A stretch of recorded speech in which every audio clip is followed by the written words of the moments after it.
Hello viewers, আসসালামু আলাইকুম। সবাই কেমন আছেন? আশা করি ভালো আছেন। আমিও ভালো আছি আল্লাহর রহমতে। আসলে আজকে আমরা গেছিলাম স্যারদের নিয়ে, এসিল্যান্ড স্যার, আমার ইয়েলো স্যার, আমরা সকলে মিলে আমরা গেছিলাম মৎস্য অফিস থেকে একটা প্রোগ্রাম ছিল, সেখানে গিয়েছিলাম। আশুগঞ্জ উপজেলা একটু ভিতরে মধুগ্রাম নাম করে, বা মধুপুর নাম করে। ওইখান থেকে আসার সময় আসলে অনেক দিন ভিডিও করি নাই, তাই একটা ভিডিও বানালাম। এই ভিডিওতে আপনাদের দেখাচ্ছে একটা সিপার রাস্তা, গ্রামের সিপার রাস্তায় একটা গাড়ি চালাইতে যে কতটা কষ্ট হয়। দেখেন এই সাইডে সিএনজি রাখা, ওই সামনে আবার একটা আপনার একটু পিক আপ রাখা, সাইডে দুইটা বাচ্চা আসতেছে।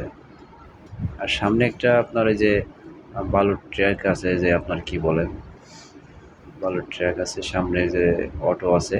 নিশ্চয়ই আপনারা জানেন যে দেশের যে পরিস্থিতি, এই পরিস্থিতিতে আসলে এই গাড়িটা অনেক দিন বের করি নাই, বের করতে অনেক কষ্ট হয়েছিল। যে বের করার পর অনেক দিন পরে গাড়ি দেখি যে গাড়ির আপনার ব্যাটারি বসে গেছে। ব্যাটারিটা আপনার চার্জ করলাম, অনেক কষ্ট হয়েছে। আবার লিক হয়ে গেছিলো টায়ার, চাকা।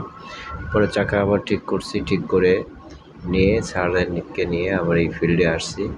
ফিল্ডে এসে এখন আবার কাজ সেরে এখন আবার যাচ্ছে। এখন বাজে প্রায় 1টা বাজে, এখন যেতে হচ্ছে।